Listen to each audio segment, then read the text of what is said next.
What is up, Texas hockey fans, and welcome back to Clean Sheet of Ice. On today's episode, we're going to talk about the biggest meltdown that the Stars have had this season, so that's going to be fun to talk about. We're going to preview a back-to-back in California between LA and Anaheim, and we're going to get in. I'm sure there's going to be Olympic talk. We can't help it. It keeps happening. There's another clip. There's another thing that happens with the Olympic ice. I just can't help but talk about it on Clean Sheet of Ice, the Texas Hockey Podcast, not brought to you by anyone right now. If you want to sponsor this show in 2026, hit us up today at Clean Sheet of Ice on our social medias, or you can email me at stonestrankman@apollohou.com. We'd love to have you sponsored on this show. We'd love to advertise for you here, talking about Texas hockey all year long for 2026. I'm your host, Stone Strankman, joined always by Dom Garcia. How we doing, bud? You know, the weather's back to winter type normal weather. Stoney's back home in Dallas. I know the fans loved that beautiful setup that his parents have out there in Georgia. It looks like a 3D rendering of somebody's beautiful office. But the Stars started this game like the Stars play, which was kind of weird to go in with a lead after the first period. But it was looking like Stars hockey until it wasn't. It was a real counterpunch of a game. Really fun for casual, but it was a game you want to see the Stars come out with 2 points. Yeah, so full disclosure, I only watched the first period, and maybe I'm the bad luck charm here. As Dom knows, I was driving back from Georgia to Texas yesterday. Got home at 7 p.m., left about 5 a.m. Central Standard Time, God's time zone. So a good 14 hours in the car yesterday, just so I could be back today to podcast for you guys on Sunday, January 11th. It was a selfish thing. I wanted to be back in my own bed. It's why we went the whole way instead of stopping halfway through, but we made it. Full disclosure, I got to watch the first period on my phone as we were traveling through the depths of Louisiana, I believe at the time. And my wife was so graciously driving. She drove for a handful of hours there. I got to take a nap right before the game started, pulled up the game, got to watch the first period, and then it was my turn to drive. So kind of got stuck in a rock and a hard place. So I put the ticket on, or I put ESPN on because the ticket wasn't working on Victory Plus. So I got to listen to the last half of the game, or the last 2/3 of the game. So after the first period, yeah, like you said, we're playing Dallas Stars hockey. We're up 2-0. That Ritzy goal to kick off the game, I was like, yeah, fuck yeah. We needed some of that. We haven't had one of those this season where a poke kind of turns into the neutral zone and then the guy just sprints after it. Sam Steele did it a lot last year. Now it's Ritzy doing it to other people and Colin Blackwell. And Ritzy got that just one-on-one with a goaltender. It sniped the top shelf, high right side. Just an absolute snipe from Ritzy, full sprint on the breakaway. Sick shot, sick goal. Got to celebrate like it was Game 7 of the Stanley Cup Finals, as is tradition with Ritzy. Justin Ritzkovian, 1-0, 7:33 into the game. Hell of a shot, hell of a defensive play, hell of a breakaway. Great play by Ritzy all the way around. Yeah, and that angle, it's really hard to finish those. Yeah. It's hard to get to that position, but Ritzy, I don't know. I've never seen him. Well, I have seen him in person, but I haven't seen him up close. He's got long kind of length to him, and he gets those like really, really long on the deeks, and you just love seeing that. And happening so early in the game, it just felt like we were carrying over the momentum from that Washington win. That's what it exactly felt like. The defense looked good so far in the first period. I know there was a lot of pressure from both ends, I think, in the first period. I think the Sharks looked really good. I think that was probably their best first period against the Stars that they've had in the 3 matchups. Thought they looked dangerous. I thought Macklin Celebrini looked the best that he had against the Stars. And obviously he has, 70 points this year? Let's just check that goal total. I don't know. I think he's got 70 points this year, which is it's absurd. And it's like halfway. He's on pace for 130 or something stupid as a 20-year-old, 19-year-old. I don't know what he is. He's crazy. Hell of a player. That was his best game by far. He was just taking on all 5 Stars at one point through the neutral zone and into the zone. It was just like getting mogged, but he's keeping the puck. Unreal game from him. But yeah, they started off really well, but the Stars, they held their own. Casey DeSmith was holding his own in the first period. He looked really good. I thought he looked sharp. And then obviously you get the delayed penalty there at the end of the first period. Robo gets his 26th goal of the season from Mikko Rantanen and Roope Hintz, Mikko's Apple Orchard. People don't like to talk about it enough. Just a good play from Robo, really. He's just keeping it in the zone. Then you kind of start to be able to cycle the puck. Obviously, Casey comes off the ice. and then just kind of a leaky puck there, and Robo gets it and gets to sneak it in there. You're up 2-0. You feel great. Feel great going into the second period when we've been losing 6 games in a row and kind of starting to find it a little bit against the Caps. Then you get that first period, and you're like, yeah, fuck yeah, we're fine. And that's just was not the case, I guess. Yeah, that's right. Robo's goal was like on a delayed penalty Mm-hmm. call. So yeah, I was kind of once I saw that delayed penalty, I kind of like wasn't focused, and I was like, all right, I'm just gonna wait till the penalty to lock Yeah, in. And then I hear like the broadcast just erupt, and I look at him like, oh yeah, you sure. can't you when that first line is on the ice, you can't blink or else someone's going to get a laser of a shot off. And Mikko Rantanen just it feels weird if he doesn't have an assist or two in every single game. The guy is just always spot on with these unbelievable passes. Yeah, I mean, he had 2 points in this game, had a goal later on that we'll get to, but it's Miko's apple orchard for a reason, guys. It's Miko's apple orchard. I mean, he's at Celebrini actually has more assists than him, which is very funny. Have you taken a gander at the Sharks point total for their team? I have not, no. Just like I don't have it up in front of me right now, but I looked at it yesterday while I was in the car. It's like Macklin Celebrini and then everyone else. It's not even remotely close. Like he's scoring all of the points by himself. I don't know if he's assisting on his own goals or how they're tracking the metrics here, but it looks like everyone else has like less than 20 points, it feels like. And then Macklin Celebrini's like, yeah, I've got 70. So I don't know how the tracking happens, but Celebrini's unreal. Um, but Jason Robertson, almost the perfect hockey player. People don't like to talk about it. 26 goals, 28 assists, plays defense, likes to check, plays a little bit of forecheck, a little bit of back check. He's a physical hockey player. People don't like to talk about Robo enough. 26 goal of the season with less than a minute left, 57 seconds left in the first period. Obviously, you feel really good. And then it started to happen, Dom. Yeah. Obviously, the Stars killed off, I think, a penalty in the first, maybe two. And then it just, the wheels fell off, and they fell off fast, and they fell off hard. I don't remember who the first penalty was, but Wenberg gets a goal about 5 minutes into the game and into the second period. Jeff Skinner scores another power play goal about 10 minutes later. And you're sitting there like, okay, we were just up to nothing. And then we just couldn't stop getting penalties. Shockingly, like obviously I think you started no, that's the third penalty or third period that they started on the power play. But Esa Lindell goes to the box. When Esa Lindell goes to the box, there's a goal automatically. Don't even worry about it. This doesn't count towards the record. Esa Lindell, that's a handicap. All right. Esa Lindell's in the box, doesn't count. Doesn't count as a power play because you didn't have him out there. Adam Murney goes shortly after that, and then Colin Blackwell a little bit later. So that's 3 in the second period. You already had 1 in the first period, and you're looking at it, you're like, okay, so you could just like stop doing the whole penalty things. We're gonna be fine. Everything's gonna be just fine.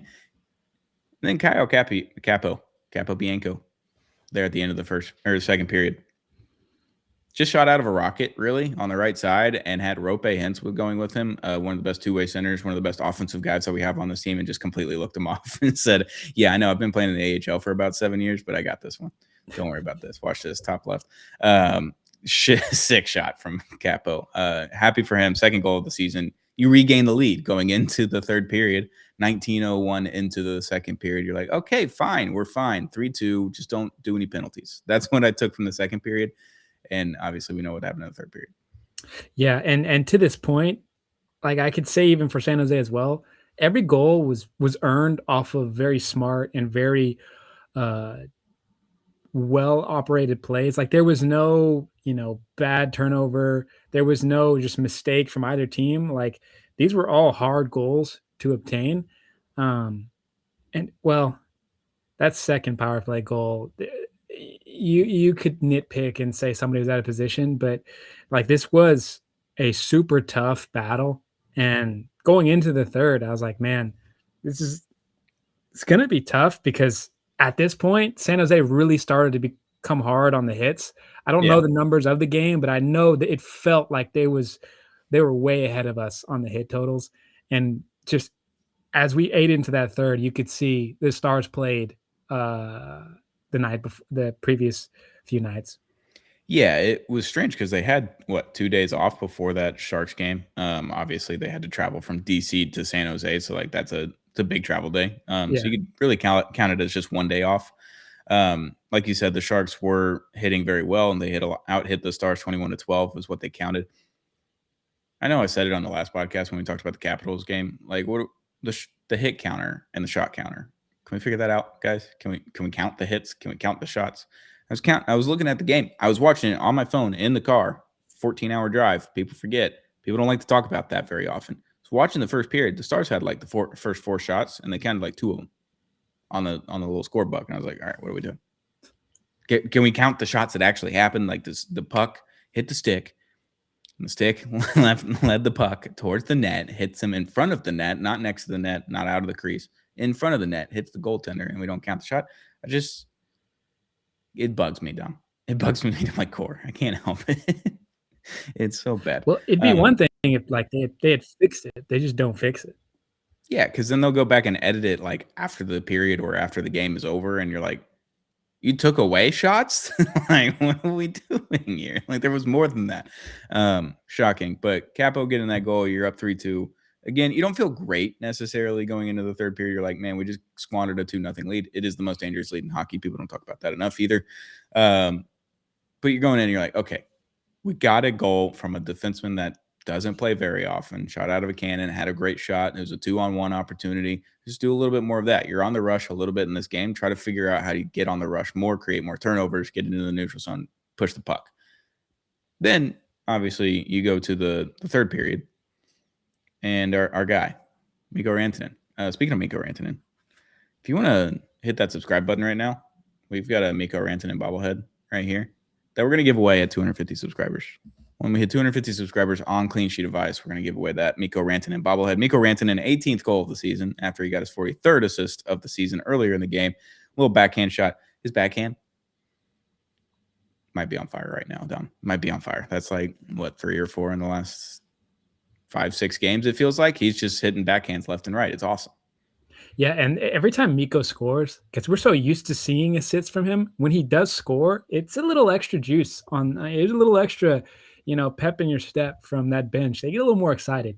Um, yeah, I love how you mentioned, getting aggressive on rush entries. I saw that a lot from Duchesne, Yeah. and San Jose was being really physical with it, but being aggressive with this Stars team, I think played well in our favor because it's always hard to get a good rush. I mean, it is the way it is. Only Miko can kind of make it look easy. But if we're going to continue to get good rushes out of, Duchesne and Stam Steele and Maverick Bork, like it's going to play well. And San Jose actually did a pretty good job of kind of trying to stop that bleeding.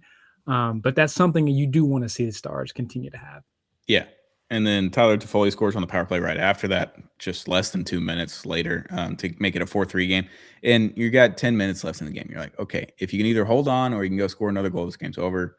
Take your 2 points. You go on to LA. You have a good time. Robo gets to go home, goes back to LA. He's going to score 4 goals. Like, we're going to be fine when we get to LA.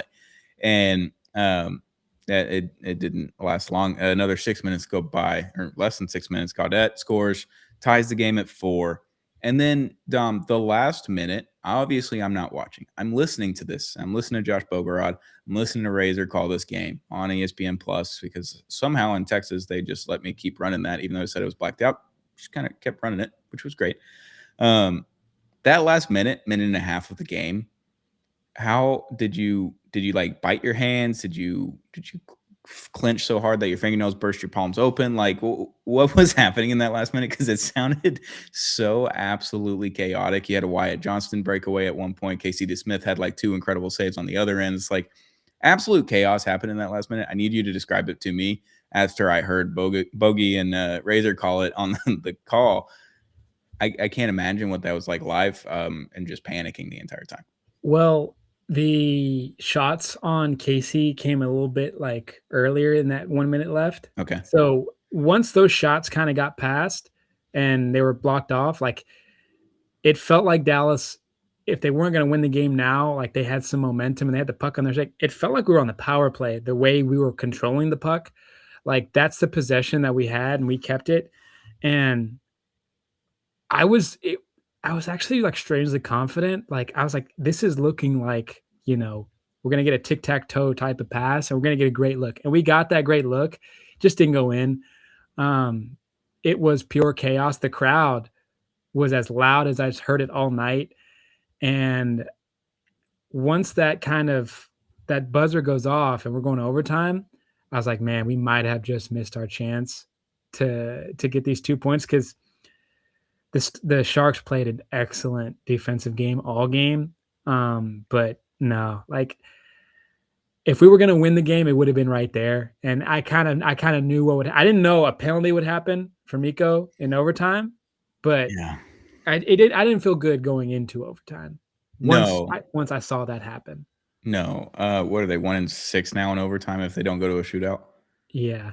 It's not good. Not as bad as what it was in 22-23. I don't remember if you remember that, but I remember every damn game going to overtime, and they lost every damn time. It was egregious. I think that was the Boers' first season maybe, and they do into overtime all the time. And you're like, all right, well, here's a scheduled loss here in overtime. It's 10 p.m., it's 11 p.m., it's midnight on the West Coast.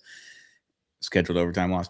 It feels like that's kind of creeping in. If you can't survive the overtime period and get to a shootout and have that 50-50 shot, where I think they're like 3-4 in the shootouts right now, it's not good in OT. I saw that they were practicing 3v3 before they left on the road trip. Obviously needing a little bit more practice. That's okay. Yeah, the penalty, obviously Razor called it on the broadcast, said, hey, they've called a few touchy calls today, but you can't kind of do what Miko did. So I understand why they make the call. Obviously, they go on the power play. And then Casey DeSmith slams a stick after the one-timer goes in. So Toffoli scores another one power play goal. The Sharks went 4 for 6 on the power play. If you just cut your penalties in half and you only had 3 opportunities from them go on the power play, they maybe get 1 or 2. They didn't have a even strength goal, correct, until that last one before overtime. So they only scored 3 power play goals in 5 opportunities before overtime. So the penalties are bad, really bad, really, really, really bad. And they were bad earlier in the season on the road. They were just able to kill them. And recently they're not killing them as much and they're taking more penalties. So they just got to clean that part up because the defense is way harder when you have one less guy on the ice. And that's kind of what it all boiled down to against the Sharks. They outshot the Stars, which isn't a shocking thing. Like, it is what it is. But 12 penalty minutes to 4. And when you don't score on the power play, when this power play is really good and had that one power play that looked really good that didn't score, and then you had one power play where they didn't get a shot on net. So it's what it came down to, special teams against a frisky team that has a lot of fun on the ice. And I don't know how much the fun the Stars have been having over the last 2 weeks. Yeah, I don't know what it is about overtime because every single overtime game that we lose, we at least get 1, sometimes 2 or 3 good looks at the net, and then we have no recovery on the other end of the ice. Like, Yeah. we're hitting a home run or we're striking out. Yeah. And these past, 6 overtime games now, we've been striking out. Do you even remember the overtime win?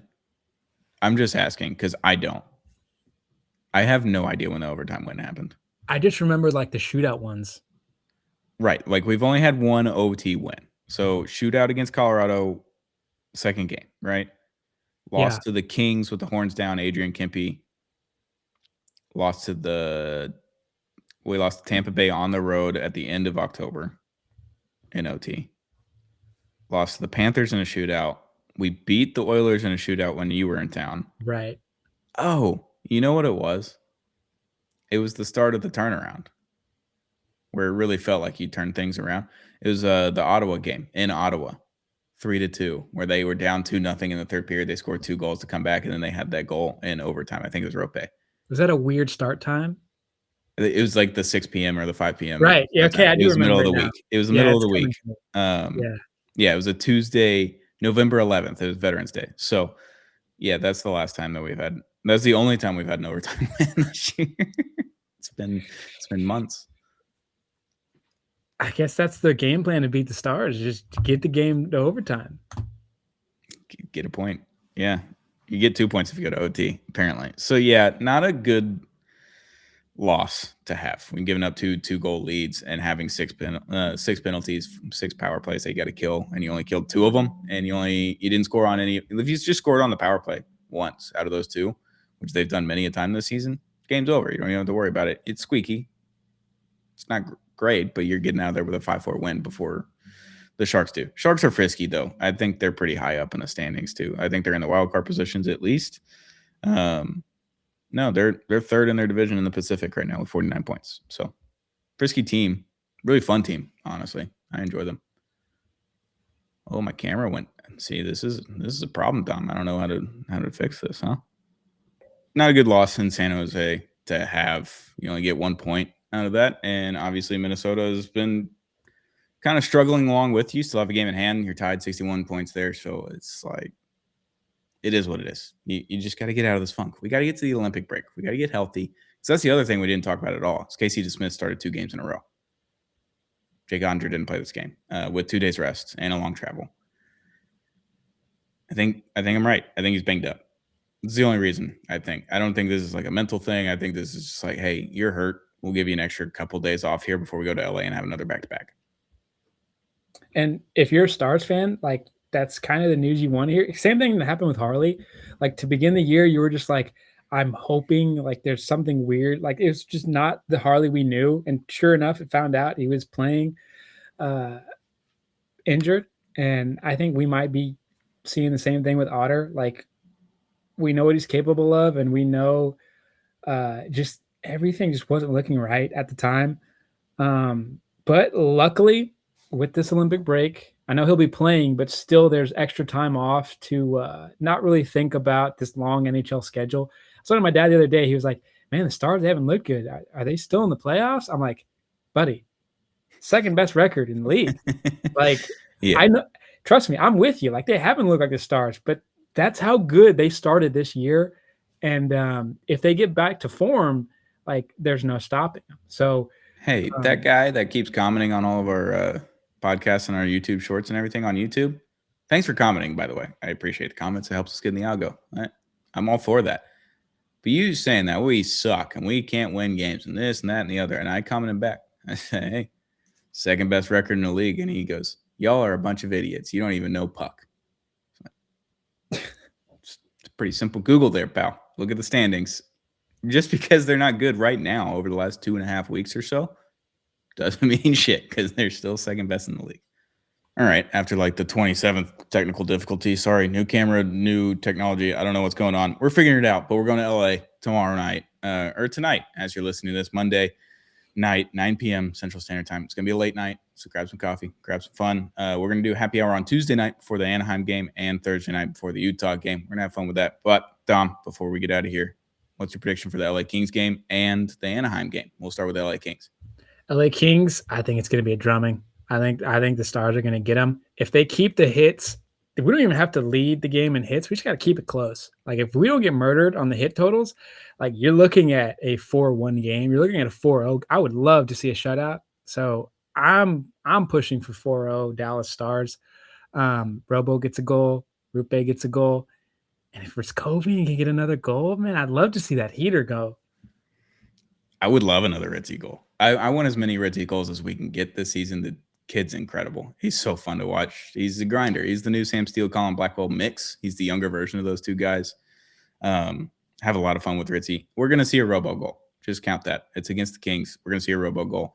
No matter what, we're going to see a robo goal. We're probably going to see a Mikko goal or assist or multiple assists because that's what he does against these West Coast teams. He just keeps doing it. He can't stop. It is what it is. I think you got to just play good defense. You got to have Miro and Essa not have to play 27, 28 minutes a night. You got to stay off the penalty kill. You got to stay out of the box. And maybe you got to score on the power play. We haven't seen a power play goal in a minute, it feels like. So I'd like to see a power play goal. And I love the 5-on-5 right now. The 5-on-5 is great. But if you get these penalties or if you get these power plays, you got to score on the power play. So that's what I'm looking forward to for the Kings.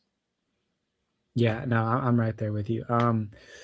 Ducks game, I think it'll be closer, but with the way the Stars play on the road, and if they just clean up these really, really small, like they just clean up these penalties, I could see a very not so entertaining, but I can see like a 2-1 or a 1-1 going into the third, and Wyatt kind of closes the door on them. So it'll be close, but I think the Stars come out with 4 points. I think they leave California with 4 points. I'm in on that. I am. The Kings are 4-5-1 in their last 10. I know the Stars aren't very good right now. They're 3-3-4 in their last 10. But the Kings 4-5-1 in their last 10, and the Ducks 1-8-1 on a 5-game losing streak right now as of Sunday, January 11th at almost 5 p.m. now as we're finishing up recording. So two teams that are kind of stumbling in their ways as the Stars are stumbling in their ways. If they can just figure out how to kind of right the ship on the defensive end like they did against the Capitals. Have you seen the stat against the Capitals? Like, the Stars just own the Capitals. I think they have their most wins as the Dallas Stars against the Washington Capitals. They just own them, or they have the best winning percentage against them out of any other team. It's crazy, but I digress. If we just beat the Kings, beat the Ducks, call it a day, you get out of there, and then we got to finish the road trip in Utah? Like, all right.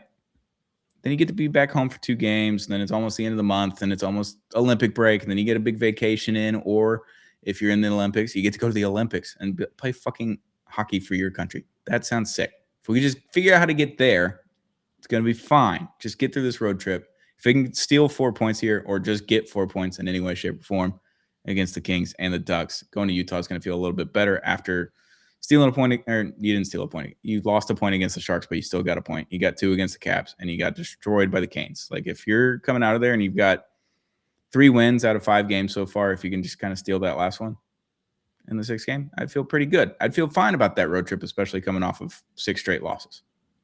Yeah, and Anaheim, man, they're like my little bit less talent, but they're like a Detroit Pistons. Like, I know if you watch Zero Gravity, I think it's Josh, it's his league pass team. He loves the Pistons. The Ducks are like I don't know what the equivalent to league Frozen Ice, I guess, team, to where like I will watch them when the Stars, don't have a game and the Ducks are on. I love watching their team. And I think that will be a tough game. And if you can get 2 points out of that, that's when the Stars start rolling, and we finish off one of the best road teams in the league. So you go into that Olympic break, and then I guarantee you those guys that aren't going to the Olympics are going to come out shooting out of a cannon, playing Dallas Stars hockey, and then we will get rolling, and it will be all great in Stars country. It's going to be fine. Just get back from this road trip. Come play at home on Sunday. I can't wait to be back in AAC on Sunday afternoon, a little matinee game on Sunday afternoon against the Tampa Bay Lightning at 1 p.m. So it's going to be an early start time. You get to get home, watch some NFL playoffs right after that. So you got the divisional round next week. So that's going to be fun. Get a little early game in there. Come home, watch the night game. Just have a rowdy Sunday. It'd be great. Let's get some 3 wins. If we can get 6 points right here and come home against the Lightning on Sunday, I'd feel so good. I'd feel so happy. I'd feel great heading into the Olympic break, which is still a little, about a month away? A little less than a month away now. Give or take, yeah. Yeah, and I think you're going to be hanging out in Dallas a lot before and after the Olympic break. We're going to have Dom in the building, I think, a handful of times. So that'll be fun for February. But yeah, let's get out of here before my camera goes kaput. I'm learning how to use it. First time that I've actually even turned it on was today. So thanks, Mom, for the Christmas gift. It's great. It's working. It looks awesome. I'm going to figure it out as we keep going here on Clean Sheet of Ice, a Texas Hockey Podcast. Thanks for joining. If you haven't already, hit that subscribe button. We've got this Mikko Rantanen bobblehead that we so desperately want to give away. We want to give it away to one of you Stars fans that has been tuning into Clean Sheet of Ice for many months, many days, many weeks, or many, I guess you can call it a year and a half, roughly, year and some change. If you've been listening that long, we'd love to give it to one of our listeners or viewers on YouTube at Clean Sheet of Ice. Hit that subscribe button if you haven't already, or you can tune to us on Spotify. We've got streaming there as well with the video, and you've got Apple Podcasts and wherever else you get audio platform podcasts, because we're everywhere. Clean Sheet of Ice. Hit that subscribe button if you haven't already, and we'll be back with a happy hour on Tuesday night before the Anaheim Ducks. I'll make sure to put it out on all of our socials. We're going to do a happy hour. I don't know if it's just me and Dom, me and Savannah. I don't know.